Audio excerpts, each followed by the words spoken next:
ओम नमः सिद्धेभ्य। मंगलमय मंगलकरण वीतराग विज्ञान, नमो ताहि जाते भय अरहंतादि महान। करि मंगल करि हो महाग्रंथ करण को काज, जाते मिले समाज सब पावे निज पद राज। मोक्ष मार्ग प्रकाशक ग्रंथ के 7वें अधिकार पर हमारी चर्चा चल रही है। निश्चयाभासी का प्रकरण है और इसमें कल तक हमने देखा कि किस तरह से वो बहाने बनाता है, कैसे कैसे उसके बहाने रहते हैं। बहाने क्या, असल में वो शास्त्रों के ही ग्रंथों के उद्धरणों को ही लेकर के अपनी मान्यता को पुष्ट करता है। जैसा पहले भी हमने बात की थी, वो अपने आचरण और अपने जो भी विचार प्रक्रिया है, अपने जो प्रवृत्ति और अपने जो विचार हैं, उन पर शास्त्रों की मोहर लगाना चाहता है। असल में वो सिर्फ उनको जस्टिफाई करने के लिए ही उन ग्रंथों का उदाहरण लेता है और उनको पेश करता है। जबकि होना क्या चाहिए कि ग्रंथों में जैसा है उसको यथावत समझ करके अपनी प्रवृत्ति और अपनी बुद्धि, अपना आचरण और अपने विचार, इन दोनों को भली भांति सही करे, होना ये चाहिए। और करता यह है कि वो जैसा मैं मानता हूं या जैसा मैं करता हूं वैसा सही है, ये शास्त्रों में लिखा मिल जाए। इस चक्कर में तरह तरह के उदाहरण ढूंढ करके लाता है अध्यात्म ग्रंथों से और उनको सही सिद्ध करना चाहता है। 4 तरह की भूलें हमने देखी थी उसकी। एक तो थी केवल ज्ञान के संबंध में कि वर्तमान में ही केवल ज्ञान है, वर्तमान पर्याय में अथवा मेरे प्रदेशों में केवल ज्ञान व्याप्त है। दूसरी बात देखी थी कि रागादि मेरे हैं ही नहीं, पूरी तरह से नहीं, अथवा मैं उनका करता हूं ही नहीं। तीसरी बात थी कि कर्म नो कर्म का संबंध साक्षात दिख रहा है और फिर भी मैं तो निर्बंध हूं, अत्यंत मुक्त हूं, ऐसा वो स्वीकार करके बैठा है। और चौथी बात थी कि हमको तो बंध और मोक्ष का विकल्प भी नहीं करना, क्योंकि बंध और मोक्ष का विकल्प करेंगे तो ही बंधे हुए हो जाएंगे, तो ही बंध जाएंगे। माने विचार भी नहीं करना, ऐसा उसके दिमाग में चलता है। तो बहुत सी ऐसी मान्यताएं उसकी चलती हैं, उनका सबका निराकरण किया टोडरमल जी ने। आखिर में हमने एक पैराग्राफ देखा था कि जिनवाणी में तो नाना नयों की अपेक्षा से कहीं कैसा निरूपण किया है। ये अपने अभिप्राय से निश्चय नय की मुख्यता से जो कथन किया उसी को ग्रहण करके दूसरा जो कथन है उसको स्वीकार ही नहीं करता। जिससे मेरी मान्यता का पोषण होता है, मात्र उस कथन को मैं ग्रहण करके और अन्य को ग्रहण ही नहीं करूंगा और मिथ्या दृष्टि को धारण किए रखूंगा। यहां मिथ्या दृष्टि शब्द का अर्थ मिथ्या दर्शन, मिथ्या दृष्टि को धारण किए रहता है। माने उस झूठी दृष्टि को, उस मिथ्या दृष्टि को, है ना, उस मिथ्या दर्शन को, उस झूठी श्रद्धा को धारण किए रहता है। ये इसकी बड़ी भारी भूल चला करती है। तो आगे का विषय अपन देखते हैं थोड़ा। अब थोड़ा सा एक गंभीर प्रकरण भी इसमें आ रहा है, जो विचार की बात है। मैं ढूंढारी से ही पढ़ूं, इसमें समझ में आ जाएगा मेरे ख्याल से। चलिए, ये पैराग्राफ हो गया था अपना, जिनवाणी में तो नाना नयों का कथन, है ना। तथा बहुरी, ये नीचे का आखिरी पैराग्राफ है, ये 198वें पेज पर। बहुरी जिनवानी विषय तो सम्यक दर्शन ज्ञान चारित्र की एकता भय मोक्ष मार्ग कया है। सो याके सम्यक दर्शन ज्ञान विषय सप्त तत्वनिका श्रद्धान व जानना भया चाहिए, सो तिनका विचार नहीं। और चारित्र विषय रागादिक दूर किए चाहिए, ताका उद्यम नहीं। क्या कह रहे हैं भाई, ये तो प्रसिद्ध कथन है ना, सम्यक दर्शन ज्ञान चारित्राणी मोक्ष मार्ग, इन तीनों की एकता होने पर ही मोक्ष मार्ग होता है। कहने का अर्थ है कि सम्यक दर्शन भी चाहिए, सम्यक ज्ञान भी चाहिए, सम्यक चारित्र भी चाहिए।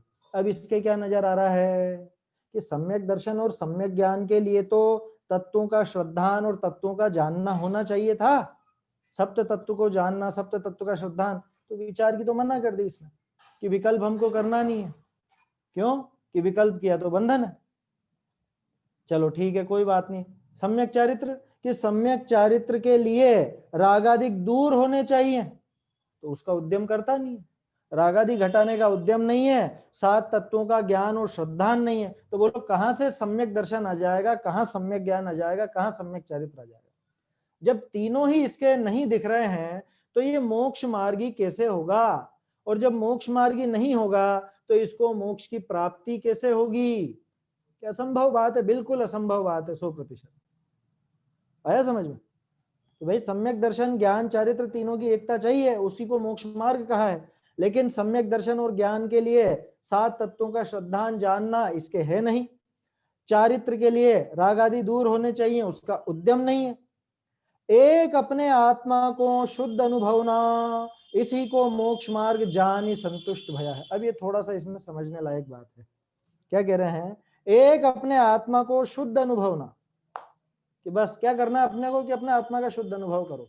अब यह अनुभवने का क्या अर्थ है, उस अनुभवन का क्या अर्थ है। अनुभवन का मतलब उसको हो गया अनुभव, या अनुभव का मतलब कि खुद को मान बैठा हो। यह अनुभव का अर्थ लीनता वाला नहीं है। शुद्ध अनुभव ना माने अपन शुद्ध है, बस शुद्ध है, शुद्ध है, कुछ भी कर रहे हो तो भी शुद्ध है, बस इसका नाम शुद्ध अनुभवन।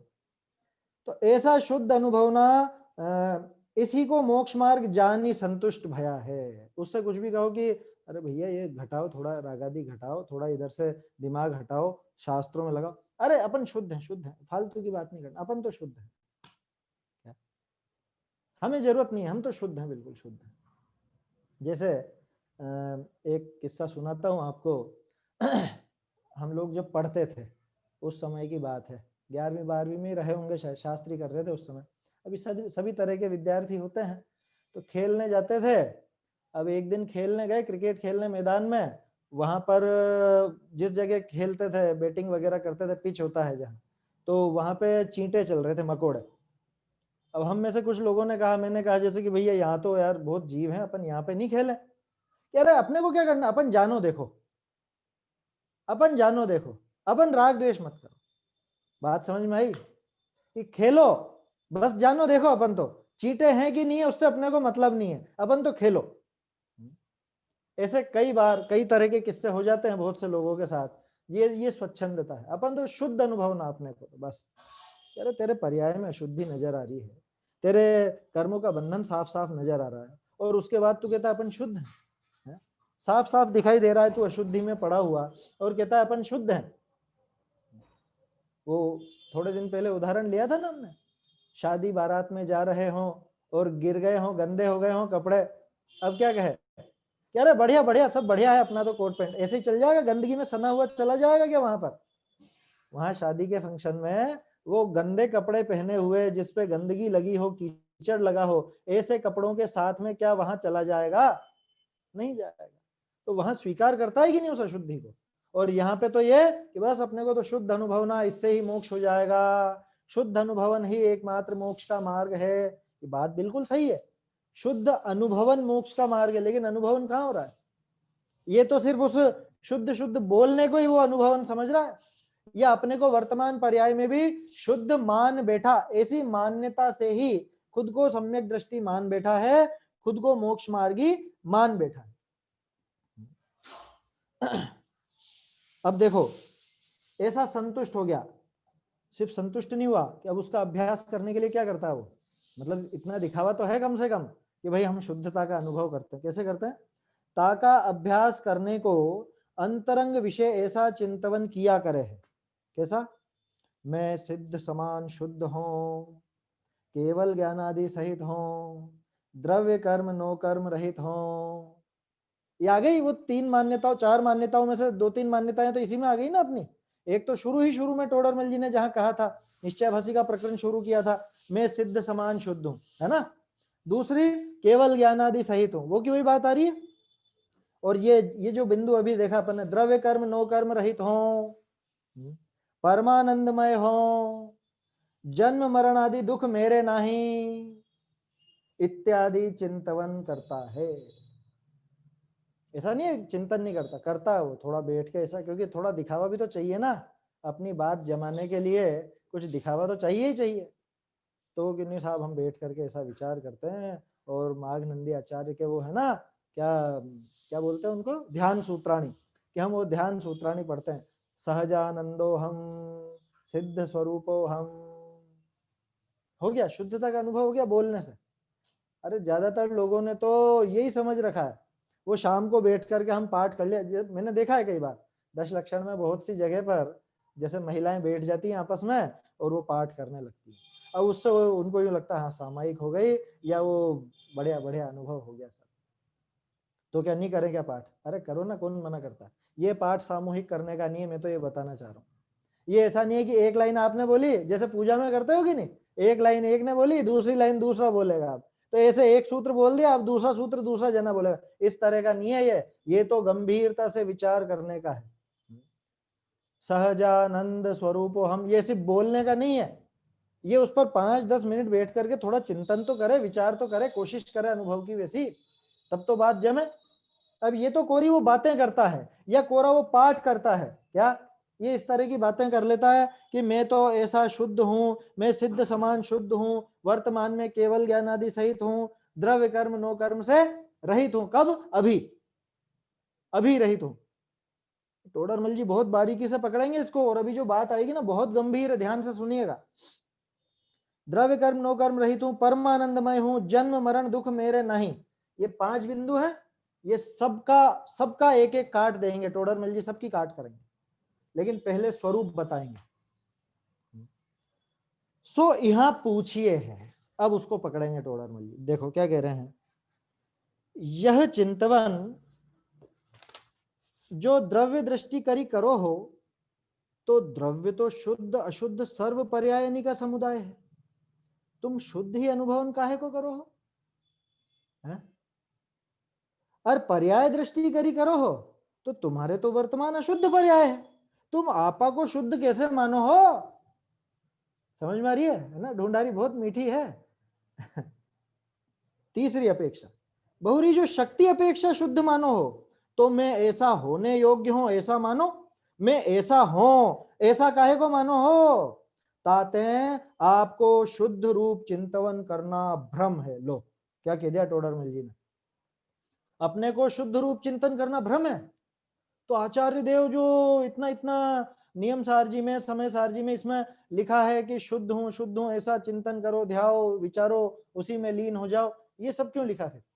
अरे यहाँ निश्चयाभासी को पकड़ रहे हैं, उसका जो वो शुद्ध चिंतन है ना वो भ्रम है। क्यों? क्योंकि उसने सिर्फ उसी पक्ष को पकड़ के बैठ गया, उसने वो दूसरा पहलू देखा ही नहीं। भाई वस्तु कैसी है? वस्तु तो द्रव्य गुण पर्यायात्मक है ना, है? भाई वस्तु का नाश तो नहीं हो जाएगा, आप दृष्टि उस पर नहीं दोगे तो भी उसका नाश तो नहीं हो जाएगा ना उसमें से। जैसे मान लो आप आपका घर दिखाते हो किसी को, तो घर दिखाते हो तो आपका ड्राइंग रूम दिखाओगे, आपकी डाइनिंग दिखाओगे, आपका किचन दिखाओगे, ये सब चीजें दिखाओगे, लेटरिन बाथरूम तो नहीं दिखाओगे, है ना, कि हमारे देखो लेटरिन भी है बाथरूम भी, ऐसा तो नहीं दिखाओगे। लेकिन नहीं दिखाने पर भी, उनको गौण करने पर भी, वो है या नहीं है, घर में उनकी सत्ता है या नहीं? बात समझ में आ रही है? तो पर्याय में अशुद्धता वैसी चीज है, या यूं कह लो शुद्धता को भी लो तो भी पर्याय उसी तरह की चीज है। जब हमको शुद्ध अनुभवन करना है, द्रव्य स्वभाव का अनुभवन करना है, तो ये तो बात पक्की कि द्रव्य को ही देखा जाएगा, लेकिन क्या उस समय पर्याय गायब हो गई है? गायब तो नहीं हुई। तो ये चीज गौण रूप से भी अपने रहेगी या नहीं रहेगी? ध्यान रखना, दृष्टि में नहीं रहेगी, दृष्टि में नहीं रहेगी, लेकिन उसकी सत्ता की स्वीकृति है या नहीं, कि श्रद्धा में ये मान बैठा कि पर्याय है ही नहीं। अगर ऐसा मान ले तो मिथ्या दृष्टि है। श्रद्धा में अगर ऐसा मान बैठा है कि पर्याय है ही नहीं, पर्याय की सत्ता से इनकार कर दे, तो वो झूठा है। पर्याय की सत्ता तो है, लेकिन मुझे पर्याय को देखना है क्या, कि मुझे नहीं देखना। हम भोजन करना है, हमको लेटरिन बाथरूम से हमको क्या मतलब? हमें पता है कि घर है तो लेटरिन बाथरूम भी होंगे, लेकिन भोजन करेंगे तो किचन ही तो देखा जाएगा, डाइनिंग ही तो देखी जाएगी। आया समझ में? इतनी सीधी सी बात है, पर्याय की सत्ता से इनकार नहीं करना और पर्याय को देखना भी नहीं है, इतनी बात है। अब ये क्या करता है कि पर्याय को देखना छोड़ो, पर्याय है ही नहीं, ये इसका शुद्ध अनुभवन है, ये स्वच्छंदी का, निश्चयाभासी का। पर्याय की सत्ता से ही इनकार कर देता है, जबकि अगर पर्याय की सत्ता से इनकार कर दिया तो द्रव्य का नाश हो जाएगा। क्यों? क्योंकि गुण पर्यायवत द्रव्यम, गुण और पर्यायवान होता है द्रव्य। आप उस द्रव्य की कल्पना कैसे करोगे जिसमें कोई पर्याय नहीं है? अरे ये बताओ, परिचय कौन देगा? द्रव्य का परिचय कौन देगा? बाबूजी तो कहा करते थे कि ये तो मौनी बाबा है। द्रव्य क्या है? द्रव्य तो मौनी बाबा है, इसका परिचय वो पर्याय देती है। इसलिए पर्याय नहीं है ऐसी बात नहीं है, बात यह है कि पर्याय को देखना नहीं है, उसको गौण करना है। और निश्चयाभासी क्या करता है? वो गौण नहीं करता है, वो तो उसको नकार ही देता है कि है ही नहीं। जैसे छोटे दादा नए चक्र के बारे में जब बताते हैं तो कहते हैं कि ये मुख्य और गौण की व्यवस्था समझनी है, कि जब निशाना लगाना होता है तो एक आंख को बंद किया जाता है। अब किसी को बार बार निशाना लगाना हो, जैसे प्रैक्टिस करता हो, निशानेबाज हो, और वो निशाना लगाने की प्रैक्टिस कर, क्या रे इस आंख को बार बार बंद करना पड़ता है, एक काम करो इस आंख को फोड़ ही दो। तो आंख को फोड़ देगा तो भी काम नहीं चलेगा। आया समझ में? आंख रखनी भी है और काम में लेनी भी नहीं है, ऐसी व्यवस्था है। चलिए इस पैराग्राफ को समझते हैं थोड़ा, ये गंभीर है थोड़ा सा प्रकरण। ये जो 2-3 लाइनें है ना, क्या कह रहे हैं? सो यह पूछिए है, यह चिंतवन जो द्रव्य दृष्टि करी करो हो, तो द्रव्य तो शुद्ध अशुद्ध सर्व पर्यायनी का समुदाय है। ये एक बहुत गंभीर वाक्य है जो गुरुदेव के प्रवचनों में भी आता था। क्या? कि द्रव्य तो शुद्ध अशुद्ध सर्व पर्यायों का समुदाय है। क्या मतलब? द्रव्य शुद्ध अशुद्ध पर्यायों का समुदाय है। याद कीजिए, 194 पेज निकालिए, क्या पढ़ा था हमने? एक लाइन पर बहुत जोर दिया था, सर्व भेद जिसमें गर्भित है ऐसा चैतन्य भाव सो पारिणामिक भाव है। बोल्ड अक्षरों में है, सर्व भेद जिसमें गर्भित है ऐसा वो चैतन्य भाव, वो पारिणामिक भाव। क्या मतलब है सर्व भेद जिसमें गर्भित है? कि सारी पर्याय जिसमें गर्भित है, यही बात है। समस्त शुद्ध अशुद्ध पर्याय, बोलो वो पर्याय कहां से निकली थी? वो कहां से निकली? वो द्रव्य में से निकली। कहां चली गई? कि वो द्रव्य में चली गई। आगे जो पर्याय आने वाली वो कहां से आएंगी? कि वो द्रव्य में से ही आएंगी। और कहां चली जाती है? कि वो द्रव्य में ही चली जाती है। अब इसमें एक बारीक बात है, इसमें गुरुदेव कहा करते थे कि द्रव्य तो शुद्ध अशुद्ध सर्व पर्यायों का समुदाय है वर्तमान पर्याय को छोड़कर। क्या सुनी होगी आप लोगों ने कभी ये बात? वर्तमान पर्याय को छोड़कर भूतकाल की सारी पर्याय इसमें गर्भित हैं, भविष्य की सारी पर्याय इसमें गर्भित हैं। सब अपने अपने क्रम से सामने आती जाएंगी। जैसे समुद्र में लहरें होती है ना, जब जिसका समय होता है वो लहर उठती है और उसी में समा जाती है। ठीक ऐसे ही अपने अपने समय पर वो पर्याय आती जाएगी सामने और उसी में वापस से समाती जाएगी। तो द्रव्य तो शुद्ध अशुद्ध सर्व पर्यायों का समुदाय है। भूतकाल की सारी पर्याय कहां गर्भित हैं? इसी में, द्रव्य में। भविष्य की सारी पर्याय कहां गर्भित है? कि इसी में। अच्छा, शुद्ध पर्याय भी इसी में और अशुद्ध पर्याय भी इसी में। तो सारी पर्यायों का समुदाय, पर्यायों का अर्थ वो जो गुणों की पर्याय, तो गुण भी अपने आप शामिल हो गए उसमें, क्योंकि पर्याय भी तो गुणों के आधार से ही होंगी, बिना गुणों की तो कोई पर्याय होती नहीं। इसलिए कहते हैं गुण पर्यायवत द्रव्यम। समझ में आ रही है बात? सारी पर्यायों का, शुद्ध अशुद्ध सर्व पर्यायों का समुदाय है, लेकिन वर्तमान पर्याय को छोड़कर, ऐसा गुरुदेव कहते थे। अब वर्तमान पर्याय को क्यों छोड़ा? सोचिए, वर्तमान पर्याय को क्यों छोड़ा? उस एक पर्याय को क्यों छोड़ दिया? बाकी सारी पर्यायों को शामिल कर दिया, वर्तमान पर्याय को क्यों छोड़ दिया? कि वर्तमान पर्याय को, वो पहले तो अपन ये समझे प्रकरण क्या है। मैंने पहले भी कहा था, अर्थ कोई लिखी हुई बातों से नहीं निकलता, प्रकरण के अनुसार अर्थ निकलता है। वो प्रकरण है द्रव्य दृष्टि का। तो जब द्रव्य को देखा जाएगा, है ना, द्रव्य को पकड़ा जाएगा, कौन पकड़ेगा उसे? कौन पकड़ेगा? पर्याय ही पकड़ेगी, है ना। द्रव्य तो अपरिणामी वैसा का वैसा बैठा हुआ है, मौनी बाबा है। कौन पकड़ेगी उस द्रव्य को? कौन परिचय देगी उस द्रव्य का? वो पर्याय देगी। कौन सी पर्याय देगी? कि जो पर्याय चल रही है, यानी जो वर्तमान पर्याय, वो देगी। अब वो देख रही है उस द्रव्य को कैसे देख रही है कि अरे ये सब इन पर्यायों का समुदाय है। कौन सी पर्यायों का समुदाय है? कि जो भूत में घटित हो चुकी, जो भविष्य में आने वाली है, जो अशुद्ध रूप है, जो शुद्ध रूप है, इन सारी पर्यायों का समुदाय ये द्रव्य है। ये सारी पर्याय इसमें भरी हुई है। आया समझ में? इसको इस तरह से समझिए, है ना। वैसे एकदम परफेक्ट उदाहरण तो नहीं है, फिर भी कोशिश करते हैं। जैसे एक झुंड है, समूह है लोगों का, मान लो 100 लोगों का समूह है ना। तो वो 100 लोगों के समूह में से वो पहाड़ पर चढ़ रहे हैं। अब एक जो उनका नेता है वो आगे आगे सबसे आगे वो चढ़ रहा है, ठीक है। अब वो पहाड़ की चोटी पर खड़े होकर के ऐसे नजर घुमाता है, क्या यहां से यहां तक सब हमारे लोग हैं, ये सब हम लोग हैं। अब बोलो उसको कौन नजर आ रहा है? उसकी नजर में कौन कौन आएगा? कि सारे लोग आ जाएंगे, आगे से लेकर पीछे तक, छोटे से लेकर बड़े तक, शुद्ध से लेकर अशुद्ध तक, भूत से लेकर भविष्य तक, वो पर्यायों की तरफ से। तो वो सब नजर आएंगे सिवाय खुद के। खुद खड़ा होकर देख रहा है ना, तो जो खुद खड़ा होकर के देखेगा तो उसको बाकी सभी तो नजर आएंगे। तो इसलिए वो गुरुदेव वहां पर कहा करते थे, वो द्रव्य दृष्टि का प्रकरण था। समझ में आ रही है बात, है ना। द्रव्य तो सारे ही गुण पर्यायों का समुदाय है, लेकिन जब बात चल रही है द्रव्य दृष्टि की, तो वो द्रव्य तो शुद्ध अशुद्ध सर्व पर्यायों का समुदाय है, वर्तमान पर्याय को छोड़कर। अभी आगे देखिए क्या कह रहे हैं। पहले तो उसको ये पकड़ा कि भाई अगर तुम ये चिंतन तो जो 3 तरह से चल सकता है। कौन सा चिंतन? कौन सा चिंतन? ये जो ऊपर कहा था ना, ये शुद्धता का चिंतन। ये जो ऊपर सारा चिंतन चला, मैं शुद्ध हूं, सिद्ध समान शुद्ध हूं, केवल ज्ञान आदि सहित हूं, बंध मोक्ष आदि रहित हूं, ये चिंतन 3 अपेक्षाओं से चल सकता है। एक तो द्रव्य अपेक्षा, एक पर्याय अपेक्षा और एक शक्ति अपेक्षा। ये तीनों का जवाब टोडरमल जी ने यहां दिया है। तो पहली बात कि अगर तुम ये चिंतन द्रव्य दृष्टि से करते हो, तो द्रव्य तो शुद्ध अशुद्ध सर्व पर्यायों का समुदाय है। तुम शुद्ध ही अनुभव किस लिए करते हो? भाई अगर तुम ये बात द्रव्य दृष्टि से कह रहे हो कि मैं तो शुद्ध हूं, तो क्या देख करके कह रहे हो बताओ द्रव्य को? कि द्रव्य तो शुद्ध शुद्ध पर्यायों का समुदाय है।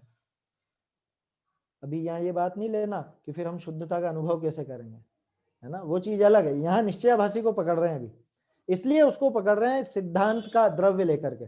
भाई द्रव्य क्या है? द्रव्य तो गुण पर्यायों के समुदाय का नाम है। उसके अंदर तो शुद्ध पर्याय भी शामिल हैं, अशुद्ध पर्याय भी शामिल हैं, सब चीजें उसमें शामिल हैं। तो फिर तुम शुद्धता अकेले का चिंतन कैसे करते? अशुद्ध पर्याय भी तो वही है ना, तुम अशुद्ध का चिंतन क्यों नहीं करते हैं? वो चोटी पर खड़ा हुआ है व्यक्ति, वो सिर्फ बड़े बड़े लोगों को ही क्यों देख रहा है? वो छोटे लोगों को भी देखे फिर कि छोटे भी हैं समूह में शामिल। बात समझ में आ रही है? तो असल में निश्चयाभासी को पकड़ना, इसलिए टोडरमल जी ये बात कह रहे हैं क्या कि अगर तुम द्रव्य दृष्टि से चिंतन करते हो तो द्रव्य तो शुद्ध अशुद्ध सर्व पर्यायों का समुदाय है। तुम शुद्ध ही अनुभवन किस लिए करते हो? तुम शुद्ध ही क्यों स्वीकार करते हो? और अगर पर्याय दृष्टि से करते हो, अब आ गई वर्तमान पर्याय जिसको हमने छोड़ा था। देखिए द्रव्य दृष्टि में जो शुद्ध शुद्ध पर्यायों का समुदाय लिखा था ना, उसमें अपन ने क्या कहा? वर्तमान पर्याय को छोड़कर। तो वर्तमान पर्याय कहाँ गई? कि वो ये पर्याय दृष्टि में। कि अगर पर्याय दृष्टि से करते हो माने वर्तमान देखते हो, तो तुम्हारे तो वर्तमान वर्तमान अशुद्ध पर्याय है। समझ में आ रही है बात? तुम्हारे तो वर्तमान पर्याय कैसी है? अशुद्ध है। तो तुम अपने को शुद्ध कैसे मानते हो? हमको ये बताओ। अगर तुम द्रव्य दृष्टि से शुद्धता का चिंतन करते हो तो द्रव्य तो शुद्ध अशुद्ध सारी पर्यायों का समुदाय है, तुम अशुद्धता का अनुभव क्यों नहीं करते साथ में? दूसरी बात, अगर तुम पर्याय दृष्टि से ऐसा चिंतन करते हो तो पर्याय तो तुम्हारी पूरी पूरी अशुद्ध है। तुम तो झूठ बोल रहे हो, अशुद्ध पर्याय में शुद्धता का चिंतन कर रहे हो। ऐसा नहीं चलेगा भैया। तुम अपने को शुद्ध कैसे मानते हो? अब तीसरी अपेक्षा, तथा यदि शक्ति अपेक्षा शुद्ध मानते हो तो कैसा मानना चाहिए?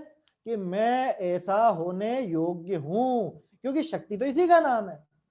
बोलो शक्ति किसको कहते हैं? आप में कितनी शक्ति है कि हम 20 किलो उठा सकते हैं? 20 किलो उठा सकते हैं माने इतनी योग्यता है।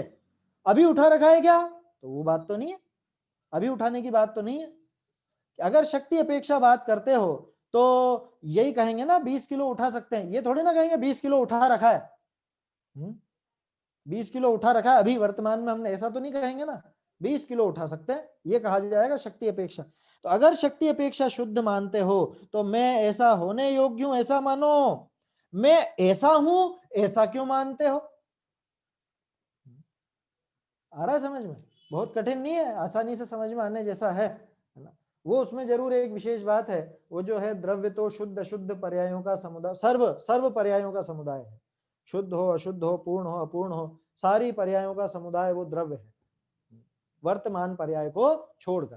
क्यों छोड़ा वर्तमान पर्याय को? क्योंकि वर्तमान पर्याय तो वो दृष्टि करने वाली है, माने वो दृष्टि ही है वास्तव में, तो वो दृष्टि ही वर्तमान पर्याय है, उसी को हम इसलिए छोड़ा जा रहा है कि वो देखेगी, वो परिचय देगी द्रव्य का, वो अनुभव करेगी। कौन अनुभव करता है? द्रव्य करता है क्या अनुभव? द्रव्य कभी अनुभव नहीं करता, पर्याय ही अनुभव करती है, पर्याय में ही अनुभव होता है ना। बल्कि आगे जाके तो अध्यात्म की, ठेठ अध्यात्म की बात अगर करेंगे तो पर्याय उस पर्याय का ही अनुभव करती है, द्रव्य का भी अनुभव नहीं करती।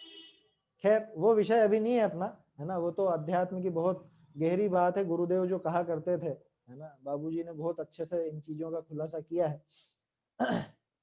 तो बात समझ में आई। निश्चयाभासी जो खुद को शुद्ध शुद्ध शुद्ध कहता है, अब उसको तीनों तरफ से पकड़ लिया टोडरमल जी ने कि तू द्रव्य अपेक्षा खुद को अगर शुद्ध कहता है तो द्रव्य में तो शुद्धता के साथ अशुद्धता भी मौजूद है, क्योंकि उन सबका मिलकर के समुदाय है, तो तू अशुद्धता का भी अनुभव कर। तू अगर पर्याय दृष्टि से खुद को शुद्ध कहता है तब तो पूरी तरह झूठा, क्यों कि वर्तमान पर्याय तो तेरी अशुद्ध रूप है। तू अगर शक्ति अपेक्षा शुद्ध कहता है तब तो भी तेरा कहना गलत, क्यों?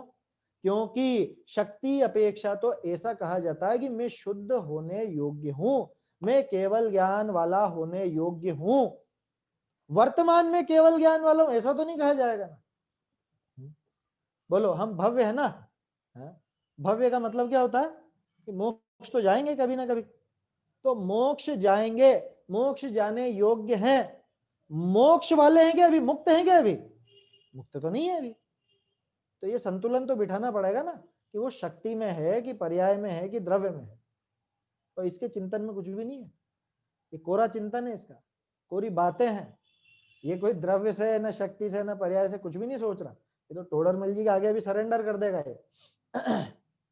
देखिए आगे, आगे पढ़ते हैं अपन। क्या कहा? ताते आपको शुद्ध रूप चिंतन करना भ्रम है। और शुद्ध रूप चिंतन करना ही भ्रम है कि हाँ, इस निश्चयाभासी का, ये जो निश्चयाभासी जिस तरह से चिंतन कर रहा है ना वो भ्रम है, बाकी तो शुद्ध रूप चिंतन होगा ही सही, है ना। द्रव्य के अनुभव के पहले, शुद्ध अनुभव के पहले शुद्धता का चिंतन भी होगा, लेकिन वो पर्याय को नकार करके नहीं होगा, नकार करके नहीं होगा, गौण करके होगा, ये ध्यान रखिएगा। क्योंकि ये शब्दों में बहुत लोग उलझ जाते हैं कि नकार के नहीं होगा, नकारना तो पड़ेगा साहब। अरे नकारना कैसा? वो गौण करना होता है। नकारना माने सत्ता से ही अस्वीकार कर दिया, ऐसा नहीं होगा, क्योंकि सत्ता से अस्वीकार कर दोगे उसको तो फिर कौन कौन अनुभव करेगा? कौन है वो अनुभव करने वाला? कौन है? द्रव्य तो कुछ बोलता नहीं, ये पर्याय का ही काम है सारा का सारा। देखो, भ्रम है कहते हैं। अब देखिए यहाँ पे एक एक चीज का एक एक जवाब। शुरू से जो मान्यताएं चली हैं, पहली मान्यता क्या थी?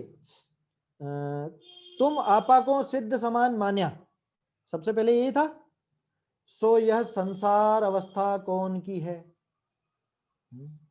तुमने सिद्ध समान माना ना खुद को, तो ये कौन दिखाई दे रहा? हमारे सामने बैठा हुआ कौन दिख रहा है? तुम बात कर रहे हो संसार में खड़े रह के कर रहे हो कि मोक्ष में कर रहे हो? दूसरा, और तुम्हारे केवल ज्ञानाधिक हैं तो ये मति ज्ञानाधिक कौन के हैं? दूसरा पॉइंट यही था, वर्तमान में केवल ज्ञानादि मानता है, तो अगर तू खुद को केवल ज्ञान वाला कहता है तो ये मति ज्ञान शुद्ध ज्ञान किसके दिखाई दे रहे हैं? तीसरा, और द्रव्य कर्म नो कर्म रहित हो तो ज्ञानाधिक की व्यक्तता क्यों नहीं है? तू स्वयं को द्रव्य कर्म नो कर्म भाव कर्म रहित कहता है, तो द्रव्य कर्म आदि से रहित होने पर तो ज्ञानादि पूरी तरह से व्यक्त हो जाने चाहिए थे, तेरे व्यक्तता क्यों नहीं दिख रही? अगला, परमानंदमय हो तो अब कर्तव्य क्या रहा? क्यों इधर उधर घूमता फिरता नजर आ रहा है? ये बातें करता हुआ क्यों नजर आ रहा है? पड़ा रहा चुपचाप एक तरफ कोने में। परमानंदमय है ना, तो आनंद का पान कर, जिसको परमानंद की प्राप्ति हो गई है वो दूसरा दूसरा काम करेगा क्या? अरे वो चिंतन भी करेगा क्या?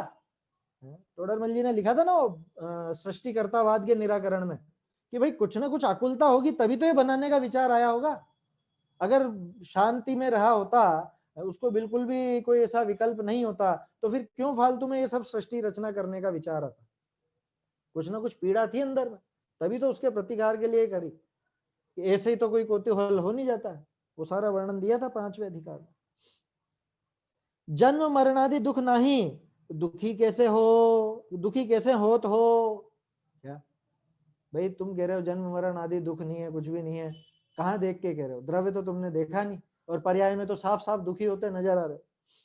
ताते अन्य अवस्था विषय अन्य अवस्था मानना भ्रम है। क्या ये इस निश्चयाभासी की भूल है? ये सारी भूलों का सार है ये कि निश्चयाभासी कैसा है, किस तरह की मान्यता है कि अवस्था कैसी है और उसमें मानता कैसा है। अन्य अवस्था विषय अन्य अवस्था मानना भ्रम है। अवस्था चल रही है अशुद्ध, मान लिया शुद्ध। अवस्था में तो मति शुद्ध ज्ञान है, पर्याय में वर्तमान में, और मान लिया केवल ज्ञान है। यहाँ पर्याय में जन्म मरण लगा हुआ है, मान लिया कि जन्म मरण से रहित हूं। कि वो सब बातें झूठी है, कि हाँ झूठी है, 100% झूठी है। क्यों? क्योंकि जहां खड़ा होकर के वो बात की जाती है, ये वहां पर खड़ा नहीं। आया समझ में? वो कथन से कुछ नहीं होता है। कथन कौन कह रहा है, कहां कह रहा है, किस प्रकरण में कहा जा रहा है, उससे फर्क पड़ता है। जैसे अभी थोड़ी देर पहले आप न्याय दीपिका की कक्षा पढ़ रहे थे, किसी ने ऐसा प्रश्न भी किया था कि ऐसे ऐसे ही शब्द अन्य मत वालों ने भी लिए हैं, तो फिर उनके गलत क्यों हो गए? कि उनके गलत इसलिए हो गए क्योंकि उन शब्दों के अर्थ उन्होंने कुछ और समझ रखे, है ना? ऐसा जवाब दिया था ना भाई साहब ने थोड़ी देर पहले। तो ये चीज समझना चाहिए हमें। अन्य अवस्था में अन्य अवस्था मानना ये भ्रम है, और छोटा मोटा भ्रम नहीं है, बहुत बड़ा भारी भ्रम है। उसने द्रव्य को देखा नहीं और द्रव्य के संबंध में बातें करता है, ये भूल है। अब देखो एक और बड़ा प्रश्न, ये भी विवक्षा खोलने वाला प्रश्न है। यहाँ को कहे शास्त्र विषय शुद्ध चिंतन करने का उपदेश कैसे दिया? भाई हम शुद्ध चिंतन कर रहे हैं, तुम हमको पकड़ रहे हो, हमको डांट रहे हो, हमको ऐसे ऐसे तर्क दे रहे हो, फिर शास्त्र में शुद्ध चिंतन का उपदेश क्यों दिया? ता का उत्तर, ये अपेक्षाएं समझिए। एक तो द्रव्य अपेक्षा शुद्धपना है, एक पर्याय अपेक्षा शुद्धपना है। दो तरह से शुद्धपना होता है, एक द्रव्य अपेक्षा, एक पर्याय अपेक्षा। पर्याय अपेक्षा का क्या मतलब? कि वर्तमान में शुद्धता आ गई हो तो वो पर्याय अपेक्षा शुद्धपना है, और नहीं तो द्रव्य अपेक्षा शुद्धता तो है ही सही।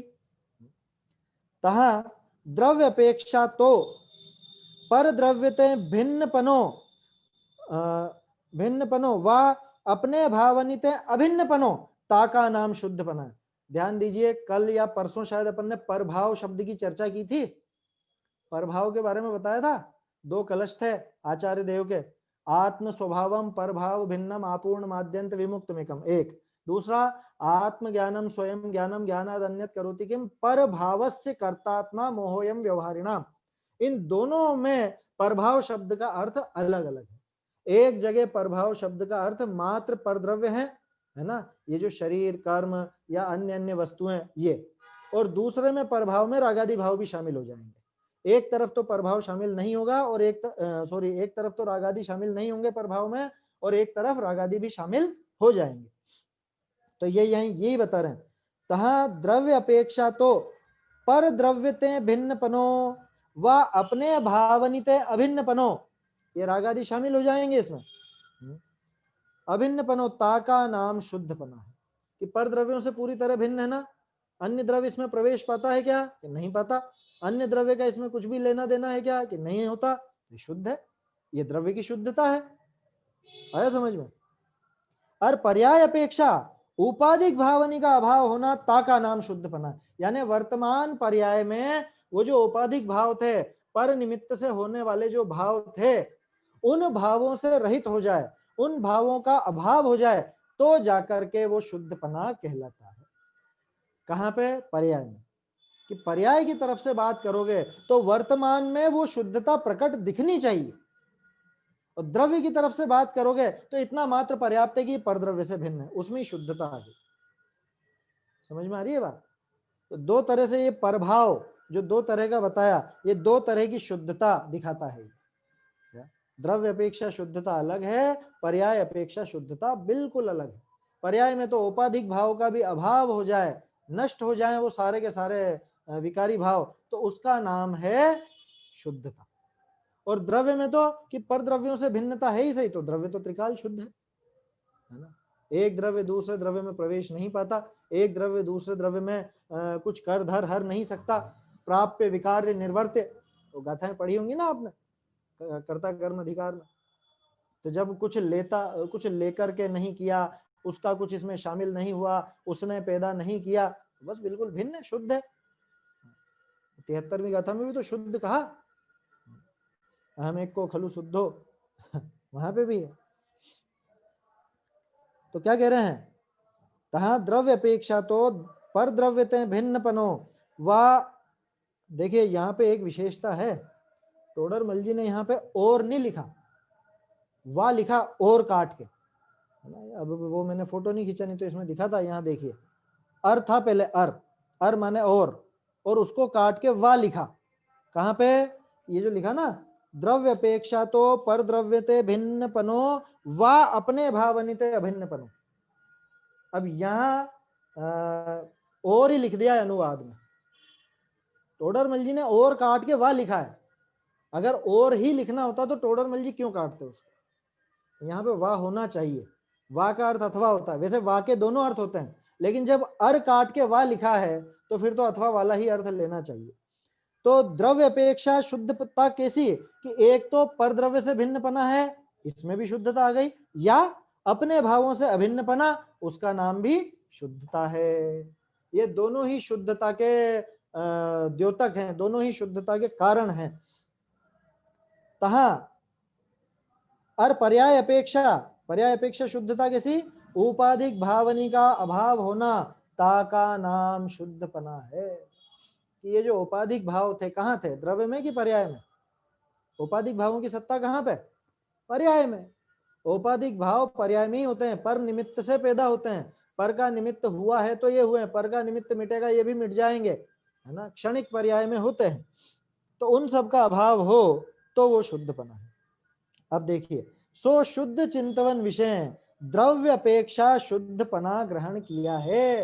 तुम जो शुद्ध चिंतन की बात कर रहे हो, वहां पे द्रव्य अपेक्षा शुद्धपना ग्रहण किया। ये विवक्षा खोल दी टोडरमल जी ने यहाँ पे, है ना, कि वहां पे शुद्ध चिंतन का उपदेश कैसे दिया, कह रहे वो द्रव्य अपेक्षा दिया है, द्रव्य की तरफ से चिंतन करो तो। और तुम तो पर्याय में शुद्धता घटित करने लग गए शुद्ध चिंतन करते करते। ऐसी अनीति नहीं चलेगी भैया।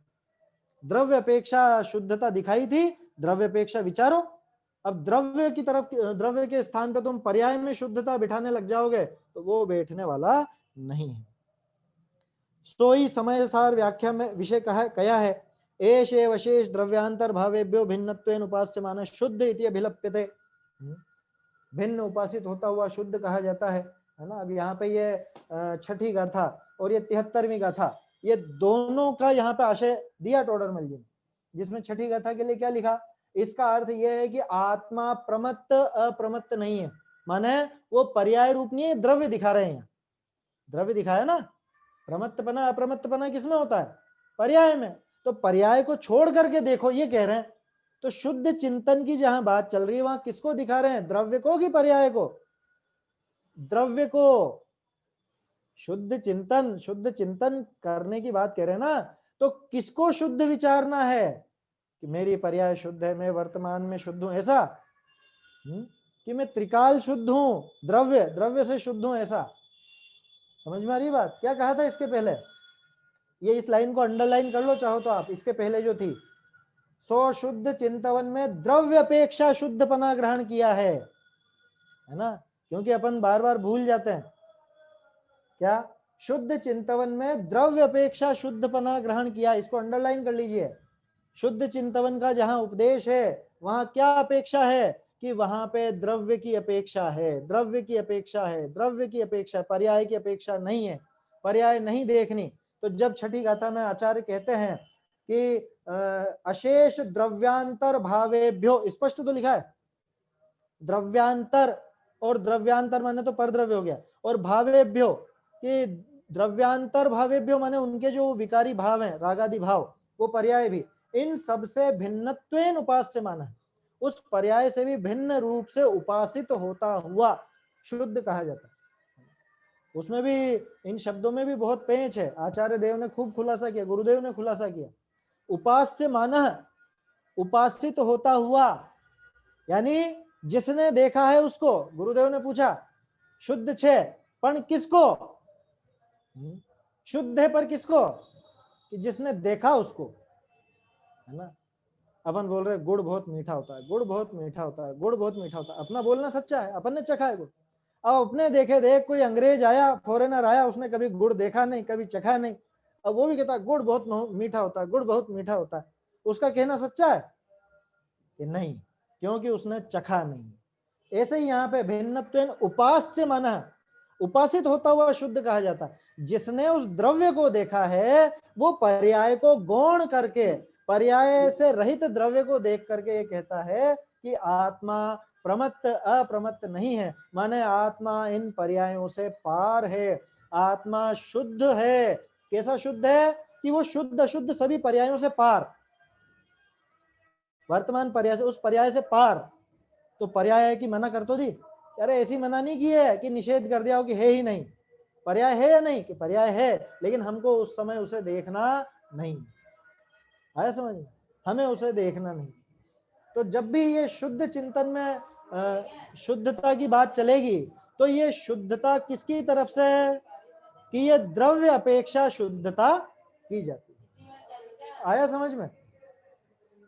इसका अर्थ यह है कि आत्मा प्रमत्त अप्रमत्त नहीं है, सो यही समस्त परद्रव्यों से के भावों से भिन्न पने द्वारा सेवन किया गया शुद्ध ऐसा कहा जाता है। ये द्रव्य को पकड़ करके बात की जाती है। ऐसा कैसे, यह 73 गाथा में भी दिया हुआ है, समस्त कारक चक्र प्रक्रियोत्तीर्ण। अब ये बताओ कारक चक्र की प्रक्रिया कहाँ चलती है, कारक चक्र किसमें चलता है, द्रव्य में, गुण में, कि पर्याय में, पर्याय में। कर्ता कर्म करण संप्रदान किसके लिए आती बात, पर्याय के लिए। सारा करना धरना उलट फेर सब कुछ पर्याय में होता है। तो ये कारक चक्र की प्रक्रिया से पार कौन, द्रव्य। आ रहा है समझ में, है ना। तो वो द्रव्य को यहां लिया जाता है, ये लिखा तो है साफ साफ, समस्त ही कर्ता कर्म आदि कारकों की समूह की प्रक्रिया से पारंगत ऐसी निर्मल अनुभूति जो अभेद ज्ञान तन्मात्र है उससे शुद्ध है। इसलिए ऐसा शुद्ध शब्द का अर्थ जानना, कि जहां ऐसा शुद्धता का चिंतन कराया जाता है वहां द्रव्य की मुख्यता से किया जाता है, पर्याय की मुख्यता से नहीं किया जाता। और ये निश्चयाभासी की गलती क्या है, ये द्रव्य की अपेक्षा कही गई बात को पर्याय पर लागू कर देता है। ये प्रकरण आया समझ में, है ना। थोड़ा सा गंभीर था अध्यात्म का, द्रव्य पर्याय क्या लेना है क्या नहीं लेना है, लेकिन टोडरमल जी ने यहाँ पर भी हमको स्पष्ट कर दिया कि कहाँ किस तरह से अर्थ निकालना चाहिए। अभी समय भी हो गया है अपना, और काफी सुंदर प्रकरण। अब आगे तो चलेगा निश्चयाभासी की स्वच्छंदता और उसका निषेध, उसकी चर्चा अपन कल करेंगे। निज निधि निज में बताई यह अनंत उपकार है, इसके लिए जिन वाणी माँ को वंदना शत बार है, वंदना शत बार है।